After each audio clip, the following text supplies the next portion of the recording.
This is the fourth and final week of our message, A New You. If you've missed any, you can head on back to our podcast, look up Elevate Church Perth and tune into those, rewatch them. It was a really great series. This week will be spoken by Mark Pomeroy.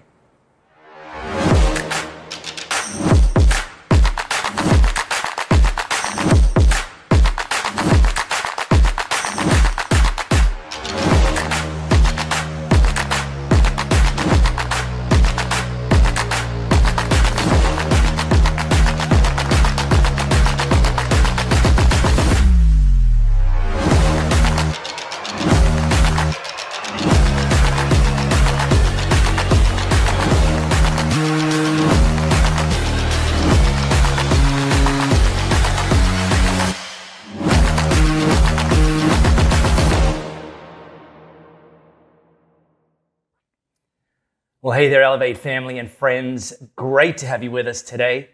Let me just bring you up to speed with something that you may not know about me, and that is that I am a very good painter. Now, I'm not talking about the Van Gogh Picasso style painter. I'm talking about, house painting. And the reason I know this is because over the last couple of years, I've been doing quite a lot of house painting as we've been renovating and updating our own home.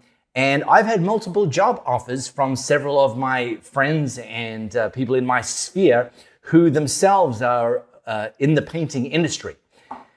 To which I reply, thank you, I'm very flattered, but I already have a job.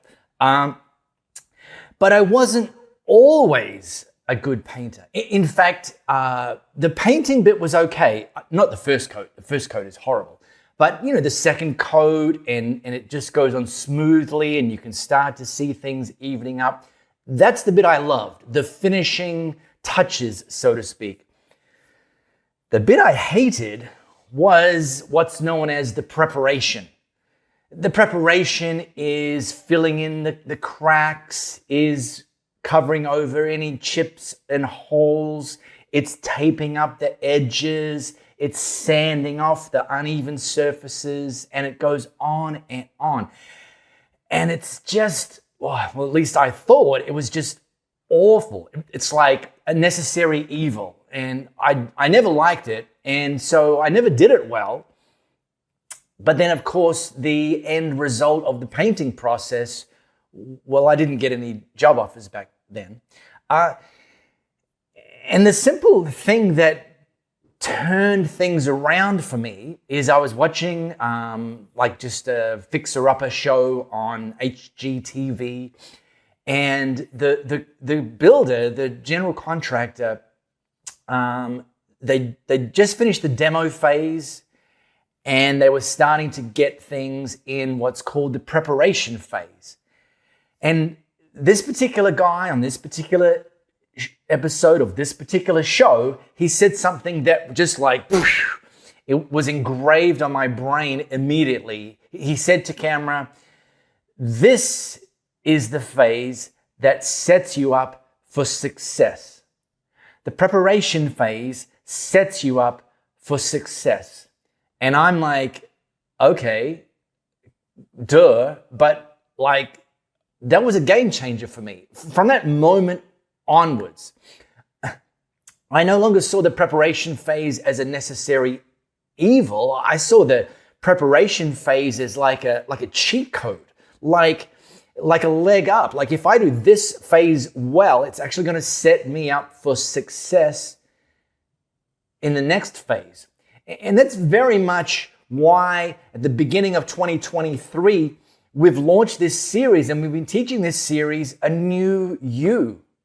Recognizing that your life is intrinsically connected to who you are, and therefore your future is intrinsically connected to who you're becoming. That this is very much the preparation phase in the new year, that if we do it right, if we give it the time, the intention, the attention, it will set us up for success. New, better, higher, more effective, more influential. So look, just like Molly said at the top, If you missed any of these first 3 weeks, or if you want to recap, go back on this channel and watch them, or head to any of the podcast platforms, search for Elevate Church Perth, and we'll be there and do what you need to do at the beginning of this year to set yourself up for success. Now, today is the fourth and the final week of this series, A New You, and I want to teach about building a new you. Yes, very, very metaphorical. Building a house, building a life, very, very apropos metaphor.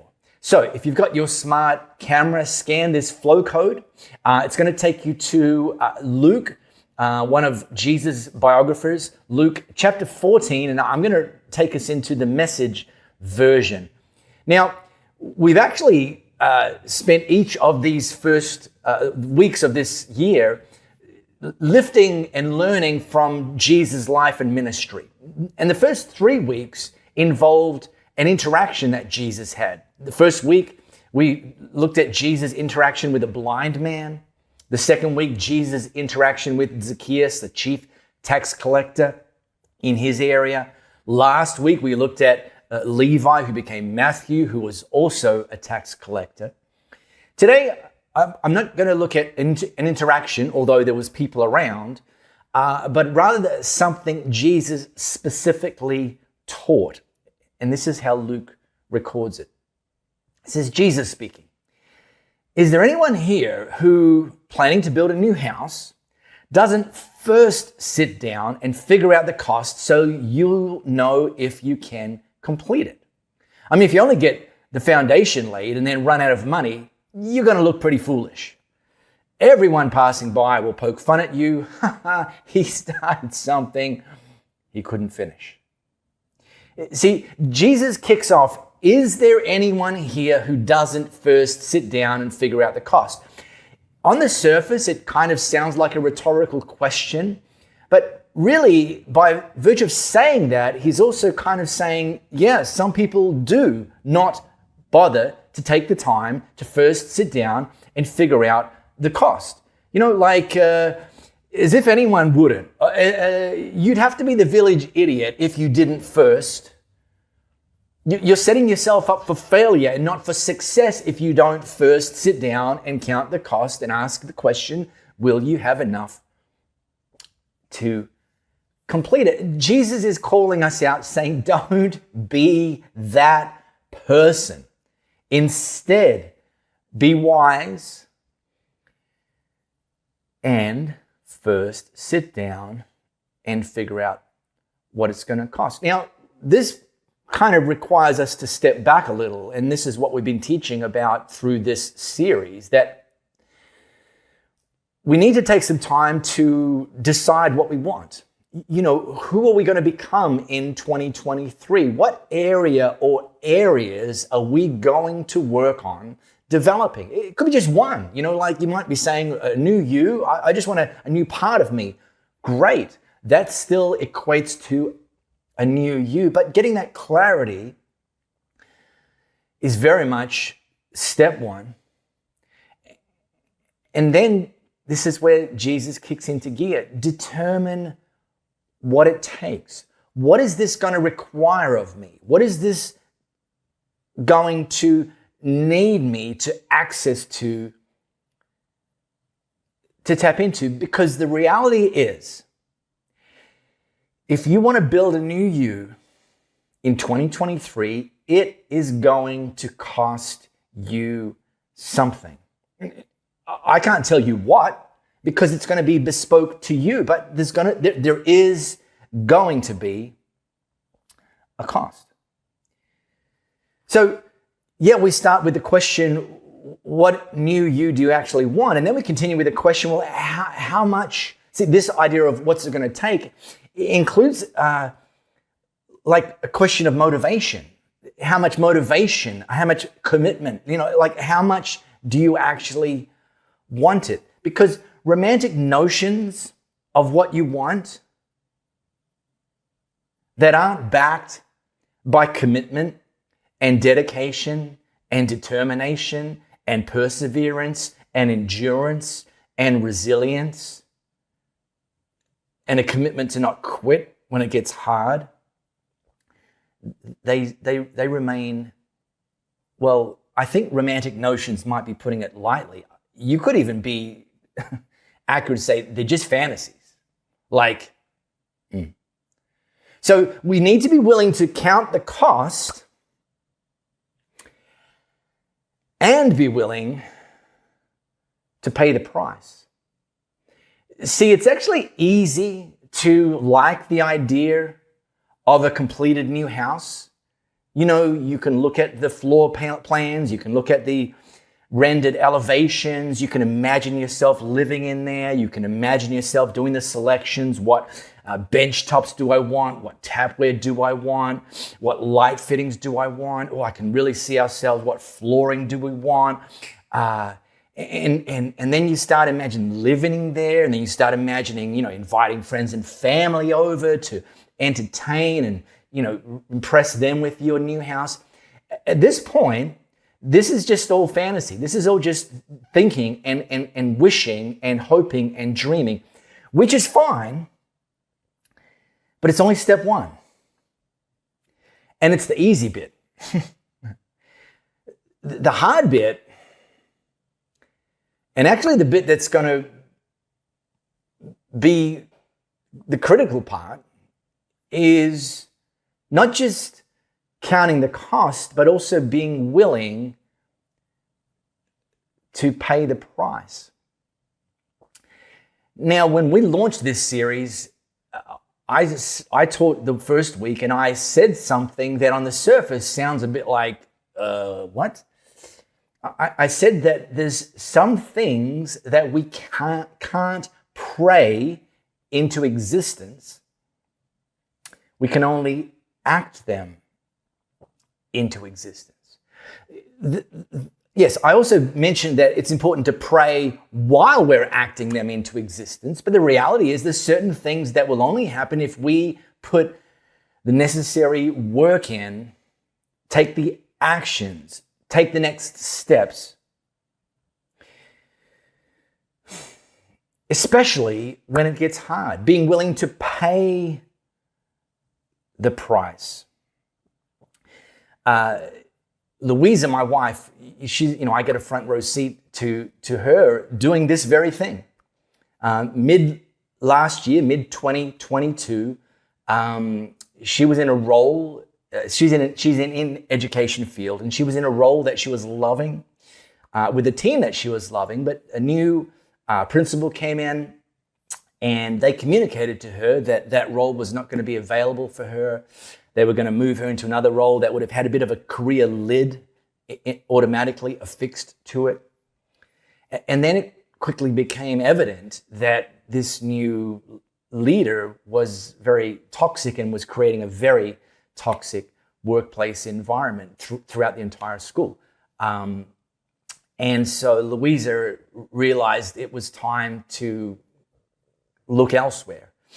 And that's good. The third quarter or term 3, term 4, term 3 and term 4, that's when schools start advertising for vacancies. And so obviously, if you're interested, that's when you start to apply and so on and so forth. And so that's what Louisa did. She started sending out applications. She sent out 15 applications, which I don't know if you think that sounds like a lot or not very many, but here's something to understand. She couldn't just copy and paste, even though all the roles were like the same kind of roles at the various schools she was applying to. She couldn't just copy and paste from one application to the next, because each school listed its own set of selection criteria, and you had to address the selection criteria in relation to that school's vision, business plan, structure. And so an application would take, on average, 10 hours, give or take. And so Louisa was sitting down nights and weekends banging out these applications. She already worked 60 plus hours a week. Her commute to this job was a 90-kilometer round trip. But she made the time she counted the cost and paid the price to send out these applications, 15 applications, for which she got 8 interviews. Now, interviews also required preparation, also required putting in the extra curricular work, again, to go into these bespoke settings and address these questions for this school in this context. And it went on for weeks. In fact, nothing came around term 3. Halfway through term 4, still nothing had come around. Going through applications, interviews, getting frustrated. Occasionally saying to me, am I just, wasting my time here? Occasionally acknowledging she was getting angry at God, like, come on, I feel like you want me to move on, but I'm not getting any job offers here. Well, okay, the story ends well because Louisa literally, with 1 week of school in 2022 to go, got offered a role in a new school. And in fact, as I'm recording this, she's literally just headed off to her first day at school. But in a new role, a new school, she's met with the team, the principal, and it's looking very, very positive. It's looking like new and better. But it would not have happened if Louisa hadn't been willing to both count the cost and pay the price of building a new you. See, this is why Jesus instructs us to figure out if we have enough to finish the build. Because the starting, well, it's not that it's easy, but it's easier. But it's just the start. And there needs to be this recognition. Are we really going to do this? Do we understand what it's going to take? And are we willing to do whatever it takes? Now, when we ask the question, do we have what it takes to build a new you? Look, the obvious one that maybe we kind of gravitate to is resources. He's using the metaphor of building a house. And so the resources there is money. Your bank's going to want to know you've got enough money. But it's a metaphor for life, and a metaphor for life in as much as like the sort of life you're wanting to build, the new you're wanting to build. Have you first sat down and given time and attention to counting the cost of what it's going to take?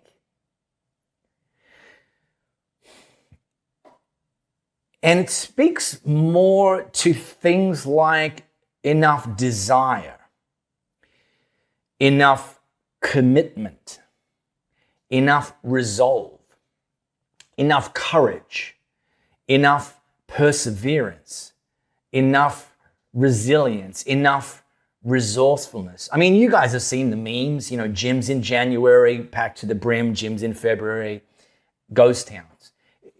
And that's an easy target. I get it. But unfortunately, that's the reality of that's the reality of too many people's approach to building a new you. Off to a great start, never finished. So it's, yes, important to count the cost. Like, determine what you want to do, build, count the cost, and then be willing to do whatever it takes, even when it's hard. Because there's a difference between wanting things and wanting the things that are going to be required to achieve them. Wanting things, the new house, the shinier, the newer, the better, the higher. Wanting the things that it's going to take, the struggle, the challenge, the discomfort, the stretching, the inconvenience. We can't simply want this without being willing to want to have to tap into this, because this is necessary to ultimately achieve what you want. There's almost zero possibility that God is just going to parachute you into the new you this year without any work, sacrifice on your behalf. And so here's my warning. Don't cash in your future because you're being asked to pay a price in the present. That price that you're being asked to pay in the present will almost invariably be required for you to experience and create and build the new you. Now, late 2022, we got a new puppy. Yes, a new puppy. Cute. And so, puppy, as you dog owners know, requires walkies. Yes. She's listening while I record this, so I can't say that word out loud. Now, we've lived in the same neighborhood for 25 years, aka a quarter of a century. And, I thought I knew the neighborhood well, but now that we're going for these daily walks, I'm seeing things I've never seen before. One of our neighbors has a red telephone booth in their front yard. I didn't know that. One thing I've noticed is that there is a lot of construction going on in our neighborhood. And there's houses that have been demolished in readiness for a new house to be built, so they're just like a vacant block of land. And then there's houses that are in various stages of the building process. But have you ever noticed that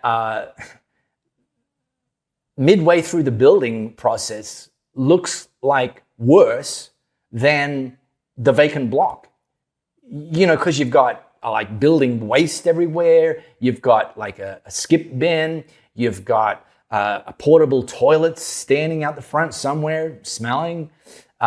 You've got sand everywhere. They've probably like broken the footpath. So as you're walking, you have to kind of walk around it. There's scaffolding up. There's a wonky temp fence shoved in the front. And if you didn't know any better, you could look at that building project in process and scratch your head wondering if the builder has any clue what they're doing, because this looks terrible. But here's the one person that's not asking that question, and that's the builder. Because the builder understands that building is a process. And so they're not panicking. In fact, if you were to question whether they know what they're doing, they would say to you, we haven't failed. We just haven't finished. Watch this space. I'm going to keep turning up with my team, and every day we're going to put in the work, and we're going to make some progress, and eventually it's going to be finished. And so don't miss Jesus' second warning. He warns, don't skip the step of counting the cost, which requires us being willing to pay the price. And then he tacks on a second warning. See, if you only get the foundation laid and then ran out of money, you're going to look pretty foolish, and everyone passing by will poke fun at you. He started something he couldn't finish. See, this, as you're building a new you, whilst it's in process, some people won't understand that you're not finished yet. See, they won't understand that maybe it's turned out to be harder than you first thought, but you haven't quit.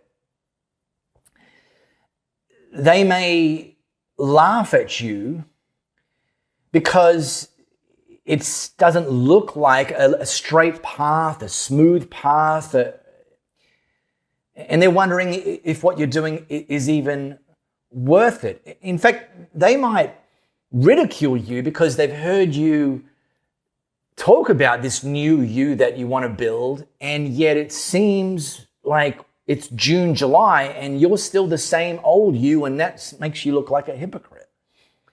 But they don't realize that it's just taking longer than they might expect it, and maybe even than you expected. But here's the thing. Don't quit while people are laughing at you. Don't quit while people are making fun of you. Don't quit while people misunderstand you. Do not quit. Instead, you say to them, I haven't failed.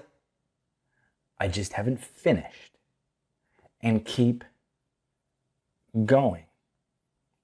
So, let me revisit this entire slice of Jesus' teaching. Is there anyone here who, planning to build a new house, doesn't first sit down and figure the cost so you'll know if you can complete it? If you only get the foundation laid and then run out of money, you're going to look pretty foolish. Everyone passing by will poke fun at you. He started something he couldn't finish.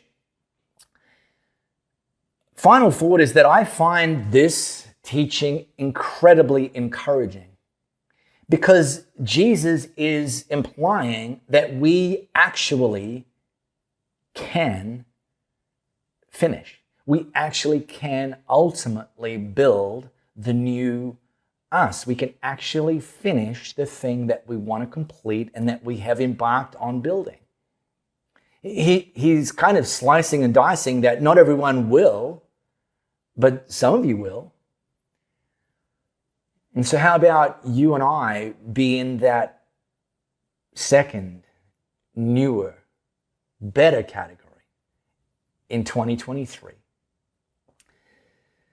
That we had a vision, we had a dream of what we wanted to become, who we wanted to become. We counted the cost and we were willing to pay the price. And then we got busy and we did whatever it takes, and we're going to do whatever it takes until it's done.